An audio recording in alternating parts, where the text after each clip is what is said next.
I love you, man. I love you too. Hang in there. I'll come. Yeah. It's already started.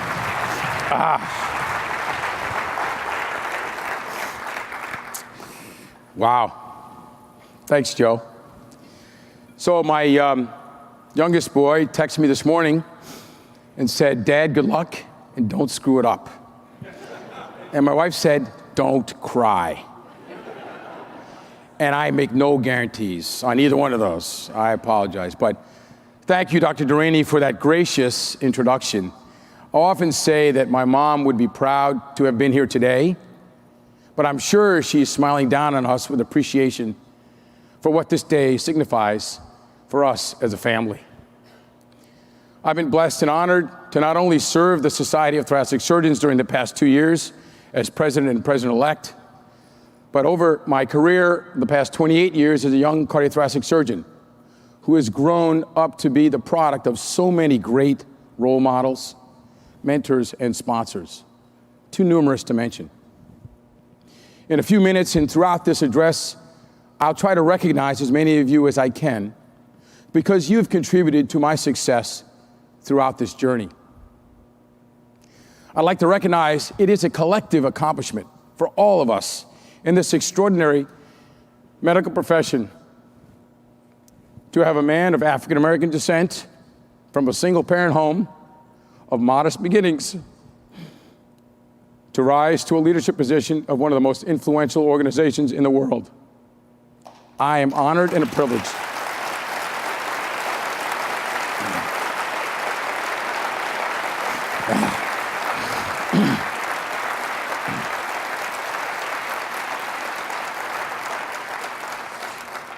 I'm proud as well to welcome us back as an organization to New Orleans for our 56th annual meeting for the first time since 2001.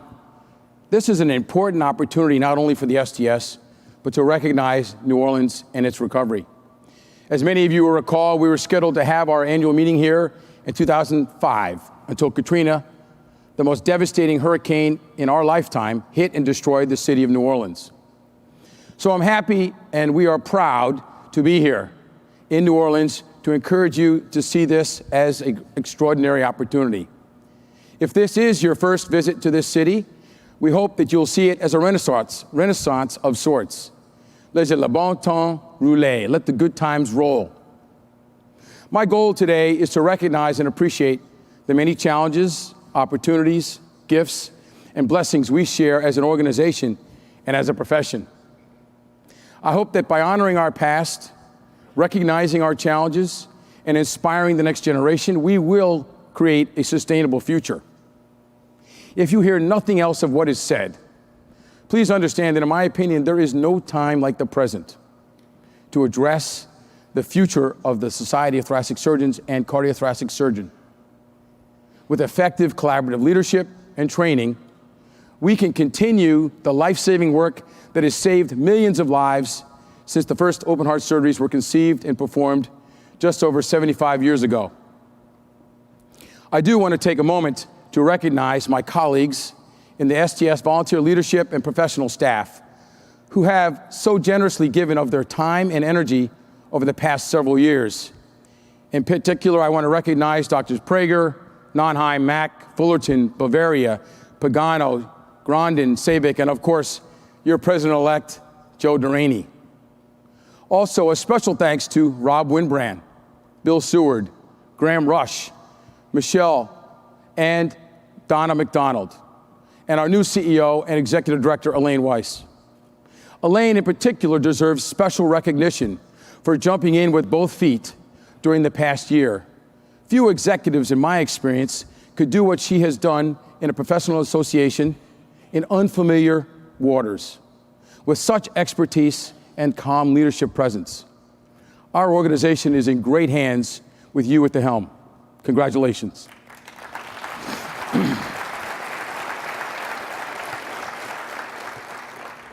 But who said it was going to be easy? In these crazy times, particularly in healthcare, our profession has and will continue to be challenged by an extraordinary number of issues.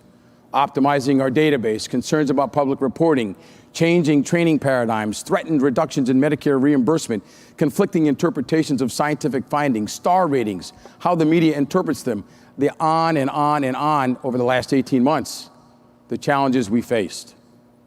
Yet, we are not the first professional entity or workforce to be challenged by existential crises, right, Joe? My good friend and mentor, and one of the nicest people on the planet, Dr. Bill Baumgartner, in his STS presidential address in 2003, spoke and wrote about cardiothoracic surgery, a specialty in transition from good to great, referring extensively to the lessons learned from the business literature in Jim Collins' book, which characterizes companies that go from being considered good to being great. In his time, escalating malpractice costs, student debt, resident work hours, increasing attitudes of disencouragement of our members were the issues of the day. Bill's message in his address and his mentorship teachings over the past several years has been level 5 leadership, and a blend of humility and professional will carry the day. So in the face of the gathering storm over the past year or two, Joe and I both have referred to lessons learned by other great leaders like Winston Churchill. When commenting on the potential for the start of World War II, he reflected that a pessimist sees the difficulty while an optimist sees the opportunity. Such is the message that resonates with us now, in an attempt to provide positive leadership through the eye of this modern day storm. My colleague and chief resident co-friend, Juan Sanchez, recently highlighted current teaching from the lay literature, referring to these disruptive changes as a call for dual transformation. This highlights the need to not only tap into our current organizational strengths, think about the database, to maximize its resilience, but also to create a new growth engine, such as machine learning or augmented intelligence to improve risk-adjusted outcomes and outcomes reporting.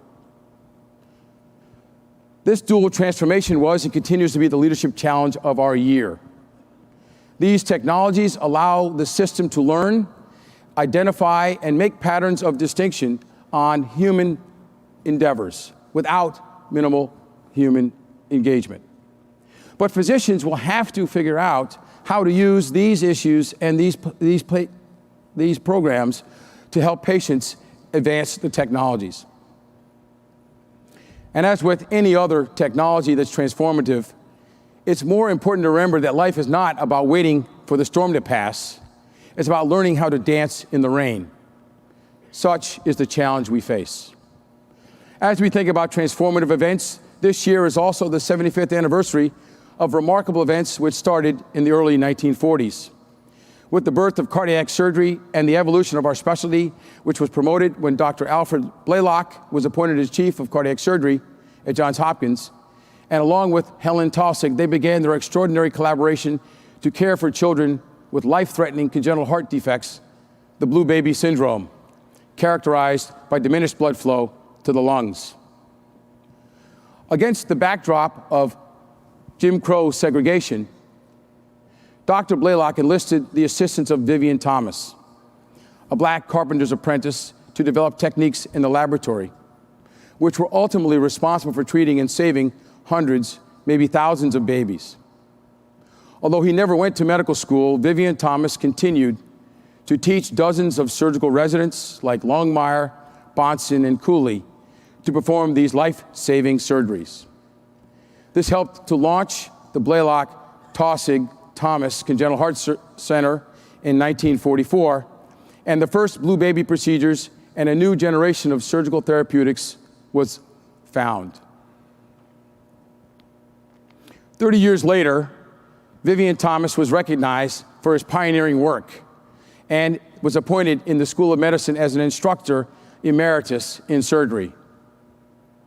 But it was the Thomas's collaborative efforts with the visionary Dr. Blaylock that unlocked the future of cardiovascular surgery. Yesterday, we were proud to celebrate the inaugural Vivian Thomas lecture, and for those of you who were in attendance, it was truly remarkable. We recognize these efforts with pride and respect for what can be accomplished and even the most challenging of times with visionary leadership. Since its founding in 1964, the Society of Thoracic Surgeons has been a membership organization representing cardiothoracic surgeons, researchers, and other healthcare professionals who are part of a multidisciplinary team. While the founding leadership represented the predominant male demographics of our specialty at that time, as the first person of color to receive this great honor to serve our membership, I am proud to do so. I am proud to reinforce our commitment to ensuring the best possible outcomes for patients having surgeries of the heart, lung, and esophagus. To be part of an organization that counts among its core values diversity and inclusion, in addition to quality, innovation, professionalism, and teamwork, it really is an honor. We are an organization that welcomes all races, genders, religions, and ethnic backgrounds from far and worldwide. Please make no mistake that this honor has been and should be based on performance. I am proud to underscore that leadership in our organization is about excellence. This is a meritocracy. One of my role models and mentors, Dr. LaSalle Lafall, the first African-American to serve as president of the American College of Surgeons and also of the American Cancer Society, quoted Charles Drew recently saying, "Excellence of performance will transcend artificial barriers created by man." If my presence in this role affirms someone in the audience's sense of belonging and contribution, I think it's a fantastic opportunity. This role and leadership acknowledgement must be about merit, impact, effect, and performance. And I am profoundly appreciative for the opportunity to lead the Society of Thoracic Surgeons.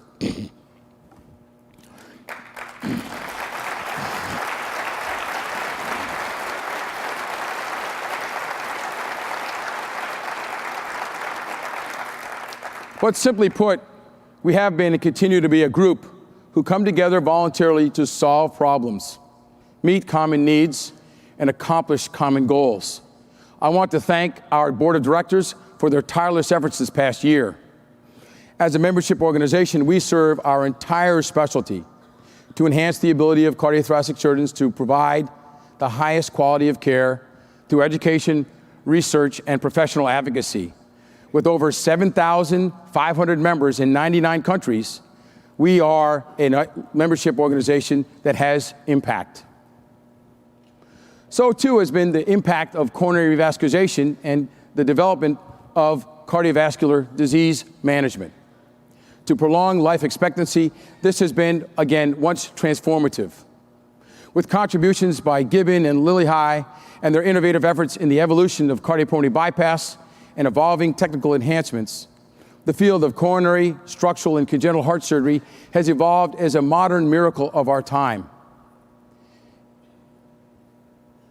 Yet, with the release of hospital mortality rates in the lay press in 1986, it became apparent that not all coronary patients were the same, provoking consideration of methods to assess risk of poor outcomes and ways to level the playing field on performance metrics being reported by regulators and the lay press. Through the efforts of the STS ad hoc committees evaluating risk factors for coronary surgery, risk adjustment concepts were emphasized and a new understanding was born. Performance metrics were to be risk adjusted. And in 1989, the STS National Database and Quality Program was established. Throughout its 30-year history, based upon data derived from 8 million patient records, it has evolved to support the needs of our patients, as well as multiple stakeholders, hospitals, local, state, federal, government agencies, payers, regulators, and the public. It has and continues to be widely recognized as the standard bearer in the clinical registry universe, with over 90% of the programs participating in cardiac surgery in the United States, and many others participating worldwide. In his presidential address in 2001, Dr. Mark Oringer asked a question that resonates with us today. Referring to the STS database activities, he asked the membership, "What's in it for me?" He highlighted that during negotiations with the RUC, the Relative Value Unit Committee, in which the STS made the case to increase reimbursement for pulmonary and esophageal resections, in the absence of the national STS database, the case would have been lost. He further emphasized that what we had achieved together was for the good of the specialty. With greater unity and participation, we would succeed then, and we will succeed now. During the past year, I've been waving the flag of the STS around the country and around the world, and have been impressed by many examples of Dr. Oringer's wisdom and his advice. In particular, I want to underscore the extraordinary work of the Michigan Society of Thoracic and Cardiovascular Surgeons as part of their quality collaborative led by Dr. Richard Prager and his visionary colleagues in that state. This quality collaborative, in partnership with Blue Cross and Blue Shield of Michigan, have enlisted all 33 programs in the state of Michigan to actively participate in the Society's quality initiatives. Regular peer review and participation in the STS database and quality initiatives like the Michigan Collaborative makes a difference and can save lives. Our 4 databases can and will strive to provide patients and practitioners alike with real-time feedback. We are proud that these quality improvement and patient safety efforts have been recognized by national patient safety experts, like the National Quality Forum, as the John Eisenberg Patient Safety and Quality Award recipient at the national level. This is an extraordinary acknowledgement of our impact. But we cannot and we will not rest on our laurels in 2020. Among our most compelling challenges will take us back to Dr. Oringer's future. The Centers for Medicare and Medicaid Services have proposed to cut reimbursement for cardiothoracic surgical procedures by up to 8% for 2021. In my opinion, one of the most effective ways to fight this blatantly disrespectful and short-sighted effort is to emphasize the life-saving work that our multidisciplinary teams in cardiac, in thoracic, and congenital heart surgery provide, and how these efforts will not only cause harm to patients, but also negatively impact the future appeal and success of our cardiothoracic workforce. We as a specialty need to stand together with one data-driven, cohesive voice and combat these challenges as we move forward.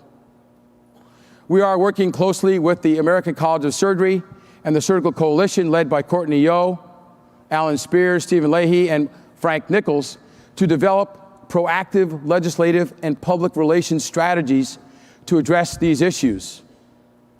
Our cardiothoracic surgery workforce is a relatively small, yet influential group. Dividing our specialty will ultimately diminish our impact and our voice as we challenge and face these issues. We have increased our participation giving to the PAC as one mechanism to have influence in Washington, but we need to do more to keep a place at the table in these discussions.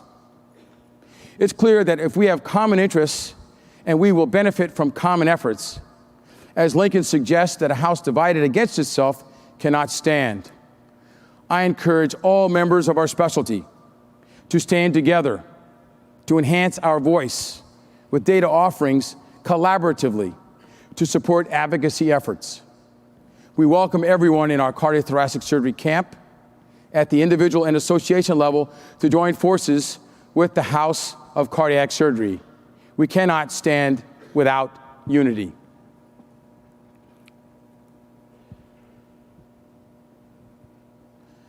The TVT registry collaboration with our cardiology colleagues at the ACC is an example of how collaboration has paid extraordinary dividends.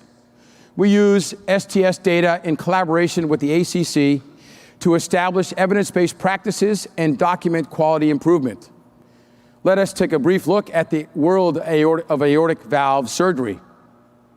The TVT registry stakeholders include professional societies, government societies, agencies, hospitals, networks, device manufacturers, and research leaders.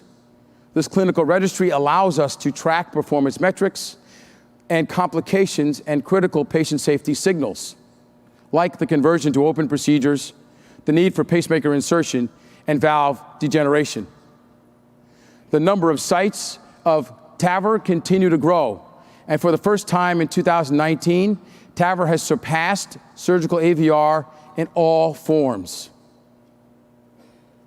I'm proud to say, though, in response to these market changes and the training needs of our specialty, the American Board of Thoracic Surgery, led by David Fullerton, Vaughn Starnes, Mike Mack, and others, has proposed the creation of a new track in cardiac surgery, focusing on training and acquisition of structural heart wire skills, and they may also create fellowships in structural heart disease after residency. These are important innovations that will help us on the educational front to be trained and well-versed. Our commitment to enhance and modernize our database has been among the most important activities over the past 2 years. As you heard this morning, we're hopeful that these improvements will make a difference in your practice and in the care of your patients. Earlier this year, we contracted with IQVIA, a leading healthcare technology company, to serve as the warehouse for the STS database. DCRI will continue an important STS partnership with us as an analytical center. This has been an expensive and challenging process, requiring hundreds of management and leadership hours. Yet we maintain our resolve to create a better product based upon your experience and your feedback. Our goal is to assess the foundations of appropriate risk-adjusted performance while enhancing participant satisfaction and reducing database entry burden, ultimately maximizing the database utilization and ease of use. With a patient-centered focus, our goal is improvement, not measurement. And this phased-in approach, as you heard earlier today, over the next 6 months will require your active engagement and feedback. We hope that by emphasizing composite measures to improve outcomes in the most common cardiac and thoracic procedures, we note that the operative mortality of CABG has been reduced significantly from 3.5% to just over 2% since 1990. This ultimately has led to saving many lives.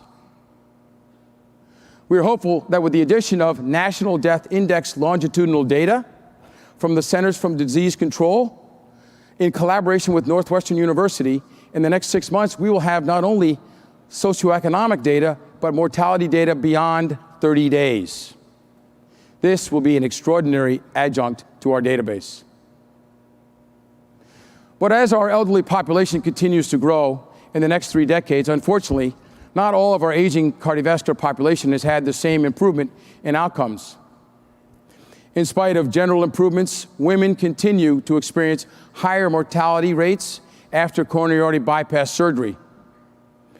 And in a retrospective analysis of the STS adult cardiac surgery database, in CABG patients between 2011 and 2018, in over 1 million patients, female and Black patients had higher rates of hypertension, stroke, chronic lung disease, end-stage renal disease, and chronic heart failure.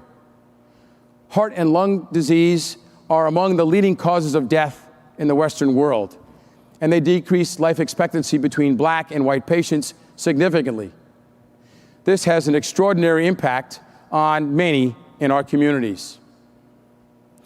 African American men and women have a disproportionate reduction in life expectancy in the United States. Cardiothoracic surgical specialists can be instrumental in addressing these lethal conditions. Looking at this heat map for mortality rates for ischemic heart disease highlights significant geographic hotspots, where even though the overall mortality rate has dropped, there are still deficiencies. The incidence of diabetes, acute and fatal heart attack, and acute decompensation of heart failure are all disproportionately elevated in Black men and women. And it should be no surprise then that these disparities not only are associated with race, but also with socioeconomic factors at the health system and also at the patient and provider level, arising from the clinical encounter.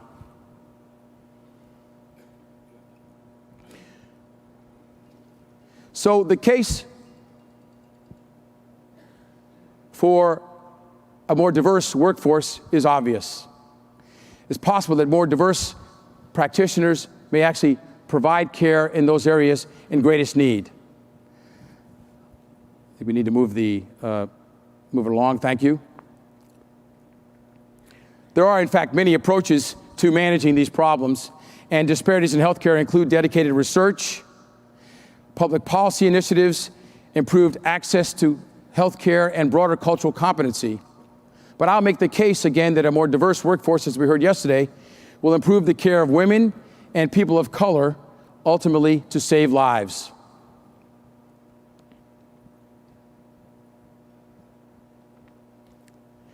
The impact of our workforce can be felt around the world as well.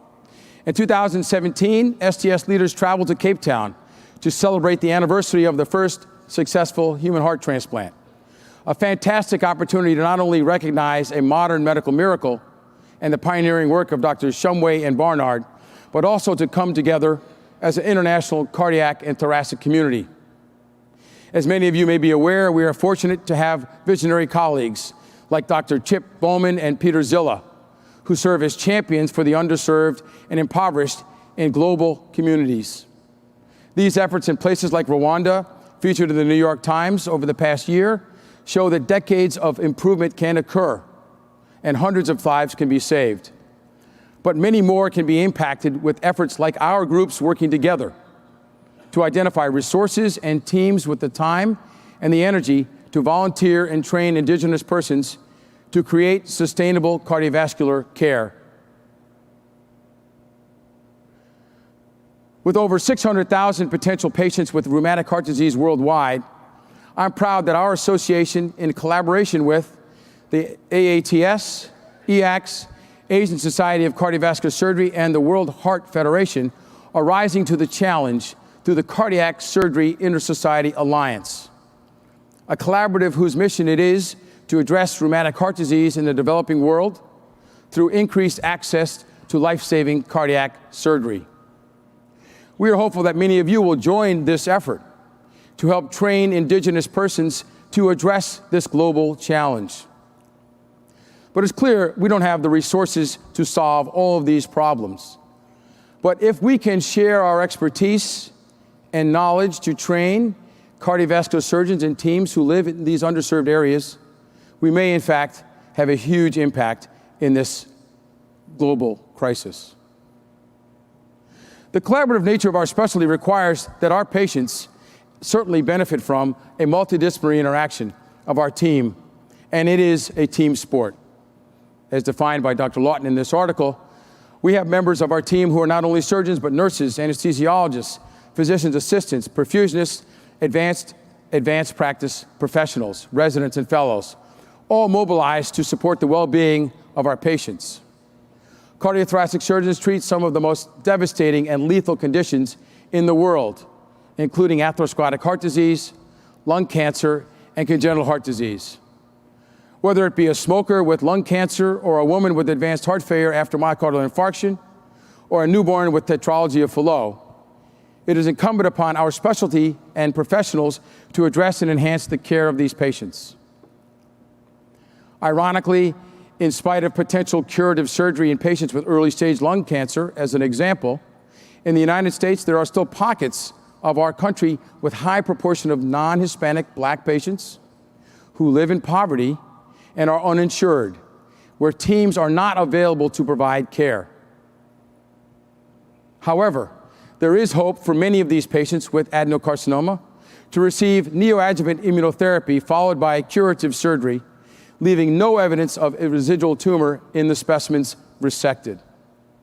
The most recent data from the American Cancer Society reports that the largest ever reduction in cancer deaths occurred in 2017, primarily because of the decline in lung cancer deaths. Immune checkpoint blockade will continue to have a significant impact by also changing the care of patients with advanced stage 3 cancers. Our cardiothoracic surgery workforces participating in multidisciplinary clinical trials and clinical registries allows assessment of outcomes and treatment paradigms, as well as across centers and in trials. It's imperative, in my opinion, that our thoracic surgery community joins in and is involved in the planning and execution of these clinical trials in order to enhance their effectiveness. These activities also create great academic opportunities for publication in high-impact medical journals and surgical journals. It really is an opportunity for us to lead the way from the thoracic surgery community. The successes and accomplishments as a result of participation in these registries allows us to work together to maintain our impact in cardiovascular medicine. However, as many of you know, our colleagues in highly specialized areas like congenital heart surgery face increasing pressure around risk adjustment and outcomes reporting. Early in my career, I had the opportunity to take care of patients with the most complicated congenital defects, like this child with hypoplastic left heart syndrome, who was status post multiple complicated and palliative surgical procedures, ultimately requiring high-risk reoperative surgery and eventually orthotopic heart transplantation. We value and respect the life-saving skills, impact, and efforts of these congenital heart teams to provide extraordinary care. The STS endeavors to report accurate, timely, understandable, risk-adjusted outcomes that reflect the extraordinary work of our congenital and pediatric surgical teams. We also understand that comprehensive risk assessment is extremely challenging, given the complexity of the associated medical and genetic variables influencing congenital surgical procedures. The fundamental goal of risk adjustment is to compare a provider's results for their specific patients with results that would expect and/or be referenced to a benchmark. We believe that it's inappropriate to rank surgeons or institutions or heart programs using STS database outcomes. However, we cannot determine how other entities, like the lay press, use STS data. It's unfortunate that the lay press has reported patient outcomes in this manner last year, damaging many families and providers alike. I am optimistic, however, that under the direction of our incoming president, Dr. Duraney, a world-class pediatric congenital heart surgeon and president of the Congenital Heart Society, that we have a champion for fairness and transparency in this field. We've also appointed an ad hoc task force of congenital heart surgeons of note to advise the STS on these matters. We've implemented a number of changes on our website, including improvements in the introductory text on congenital reporting, enhancing reporting of volumes and observed versus expected outcomes, and removing the star graphics, favoring the reporting of 10 benchmark congenital procedures with institutional volumes and stat category outcomes. We are encouraged by the response of the congenital community to these initiatives, and we want to let you know that we hear you and continue to value your input. We've also been excited to take the wise counsel of congenital colleagues, like in the state of Pennsylvania, where they have adapted their public reporting efforts to improve patient and patient-family-friendly websites based upon parents' preferences. We look forward to the ongoing collaborations with our congenital colleagues through interactions like the Action Learning Network, a collaborative group of committed clinicians, researchers, and parents with the goal of improving outcomes for children with heart failure by sharing data transparently, improving education, and enhancing best practices. We hope to enhance our patient websites in the English and in Spanish to improve our overall information for our patients and families.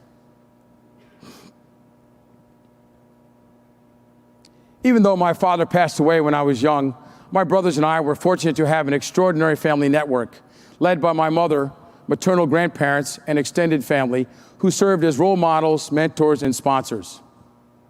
They created a nurturing environment to help guide us when three young men to avoid obvious pitfalls, which plague many other young men without a safe home, structure, discipline, or guidance.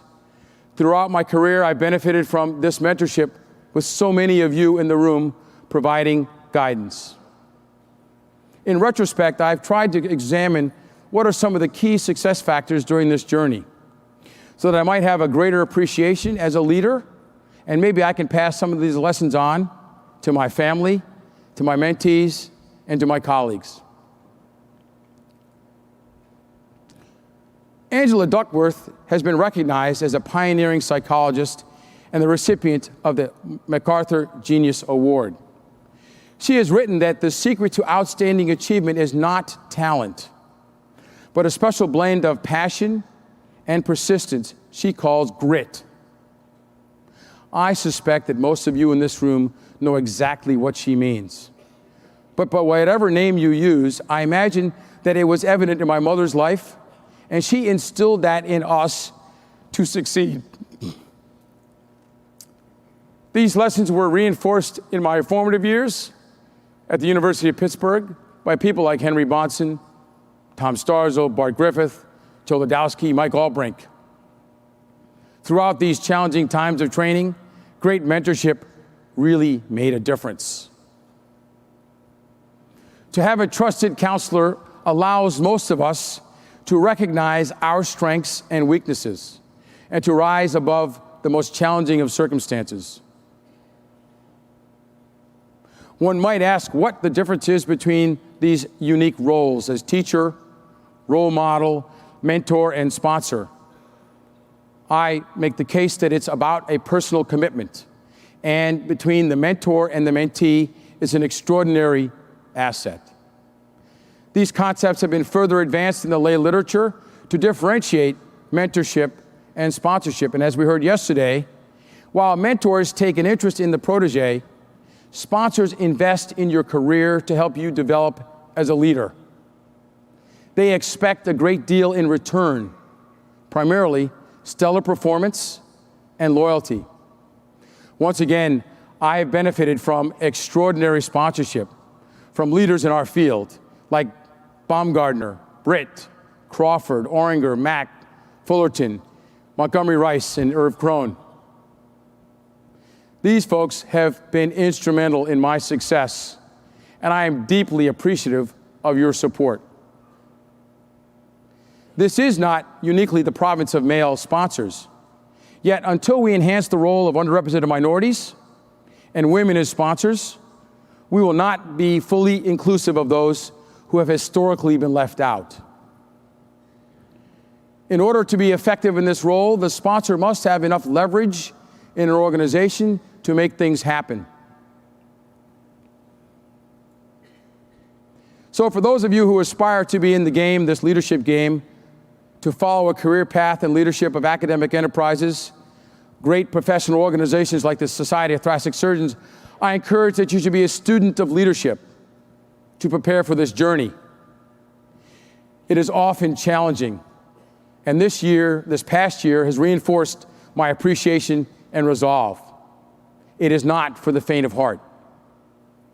My approach to this role over the years has been to prioritize the needs and interests of our specialty, and in particular the Society of Thoracic Surgeons, as a servant leader, ultimately hoping to create a positive and supportive work environment. These positive relationships have enhanced not only my emotional intelligence, but also through interactions with many of you in the audience, but also to help create a positive impact on key performance metrics. However, there are and will always be times when people have a difference of opinion, and you must enable a diversity of thought to percolate up rather than always run down. For me, this was much harder than it appeared. As we learned during the past year, the role of effective leaders is to orient the view towards opportunity, not crisis, understanding that there are things that really matter and only a few that you can control. So focusing on those that intersect between these two apparently immovable forces is the way forward. Our surgical workforce is quickly changing from a traditional male-dominated baby boomer cardiovascular pioneers to a Generation X and millennials who have differences in the terms of expectations and work. These will require our specialty to be flexible and adapt. As my son John recently said in his wisdom as a fourth-year medical student, "Dad, you need to either adapt or die."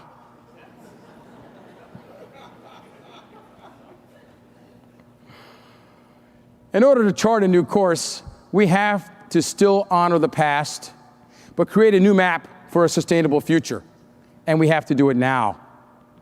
Our surgical workforce is quickly evolving to include more women than ever before, with the growing numbers in all areas of interest, as evidenced by this article from the Women in Thoracic Surgery, demonstrating the growing number of medical students, residents, and early career surgeons in our midst. So we must evolve to support the needs of our trainees, particularly women in the training environment and professional life.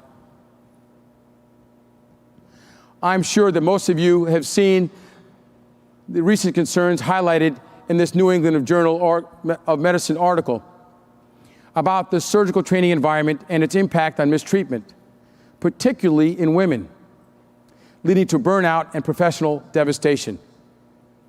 I charge all of us as educators that we must create a more receptive and collegial work environment while still maintaining the high standards and expectations that our patients and our profession demands. I hope you'll join me in that task. So I'm sure that those of you who are early in your career and their journey are asking the same questions that I did when I was sitting in the audience 30 years ago. What's the future hold for me? It's clear that there is a sea change in cardiovascular care, transitioning to minimally invasive approaches from TAVR to mini thoracotomies for LVADs, driven by patient demand, patient-centered care, the risk and the reward of shorter length of stay, and reduced costs.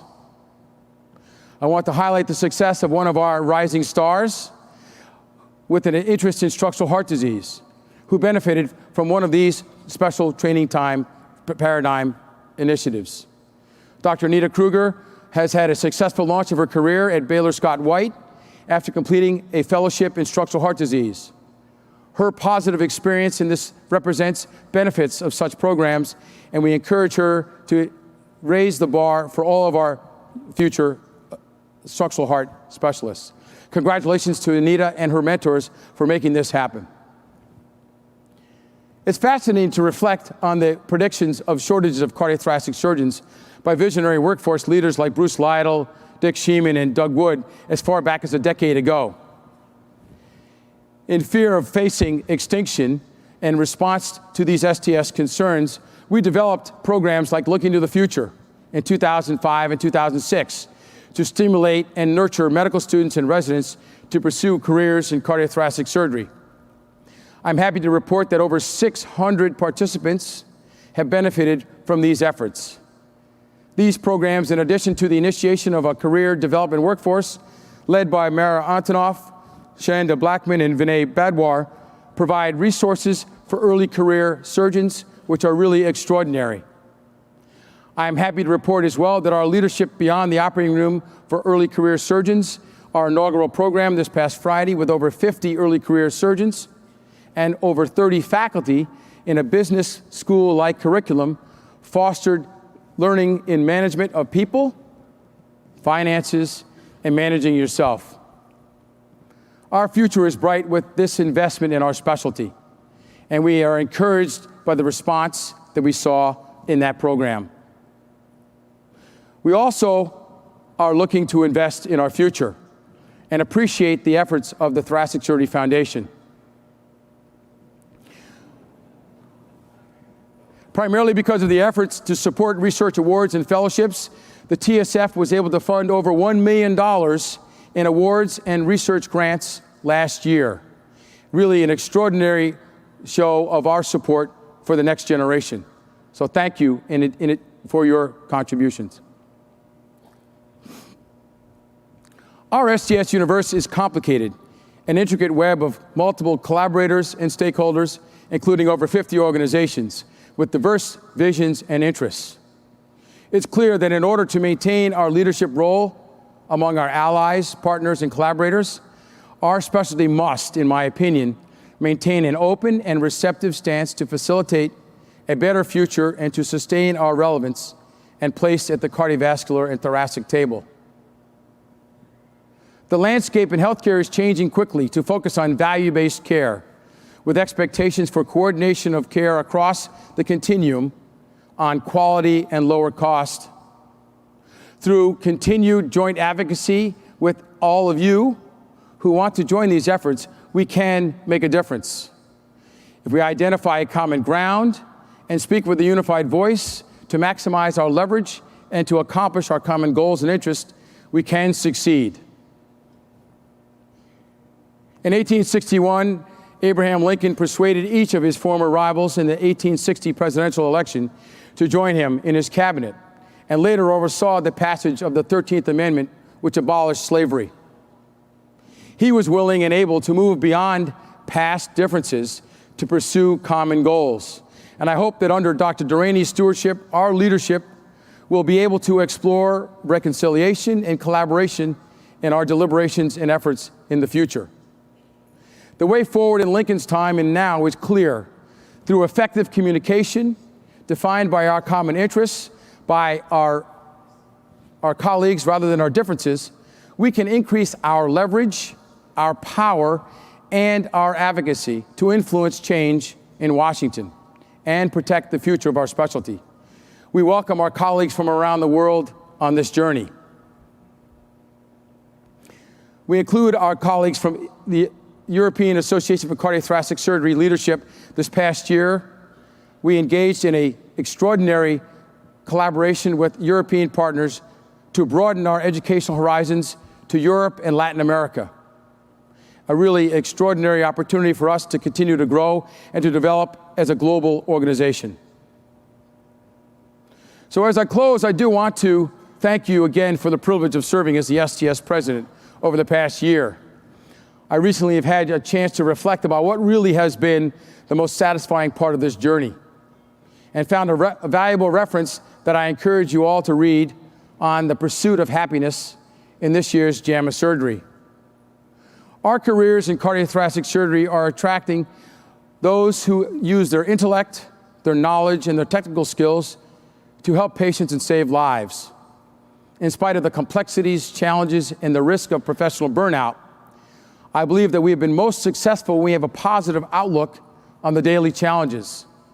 So these authors have recommended a number of potential tools to promote a positive disposition in an effort to optimize the joy of surgery.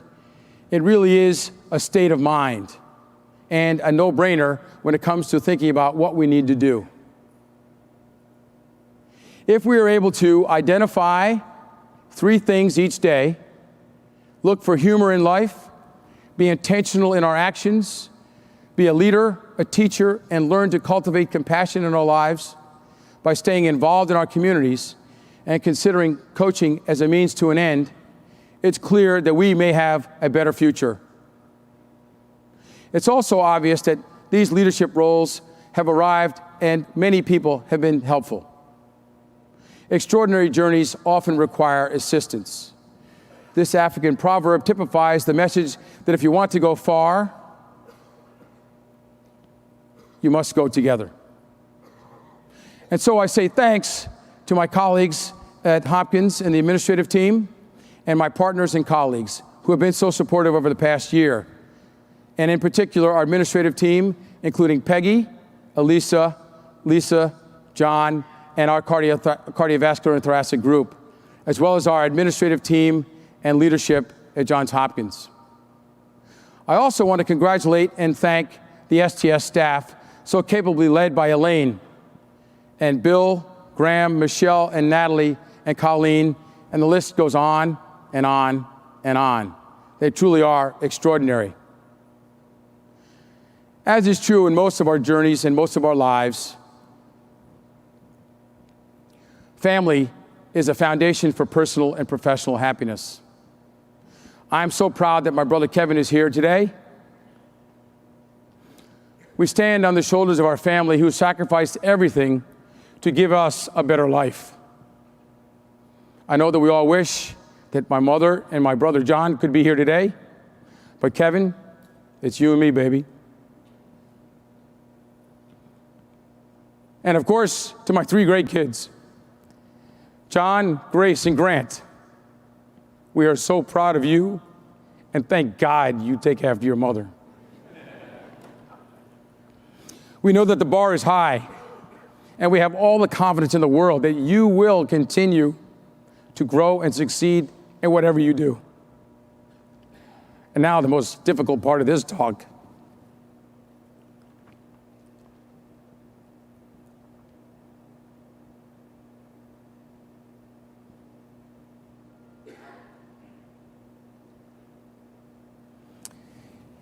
It would be obvious to say that behind every man is a strong, powerful woman. But needless to say, since the first day of my internship, Molly B. Curran, you've been there, standing by me through every twist, every turn, 7 moves to pursue my academic career, and all of the personal and professional challenges that we've faced.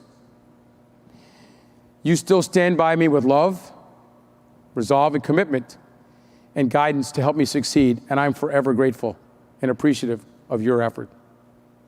You're a tremendous foundation upon which our extraordinary family depends, and we could not have done it without you and your support. So thank you.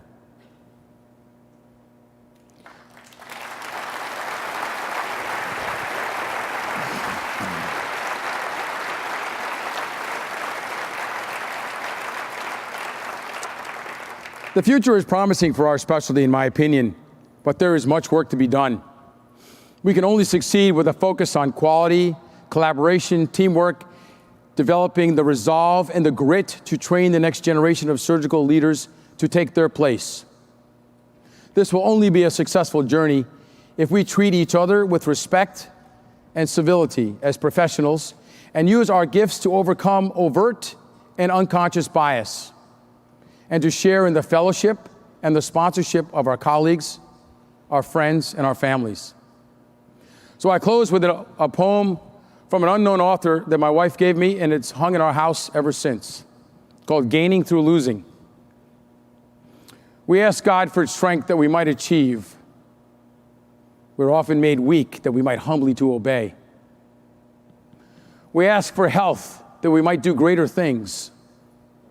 We're given infirmity that we might do better things. We ask for riches that we might be happy. We've been given poverty that we might be wise. We ask for power that we might have the praise of men. And yet we're given weakness that we might feel the need of God. We ask for all things that we might enjoy life. And yet we've been given life that we might enjoy all things. We get nothing that we ask for, but everything that we'd hope for. Almost despite ourselves, our unspoken prayers have been answered. We are, among all men and women, most richly blessed, and I thank you for the opportunity of the floor. Thank you.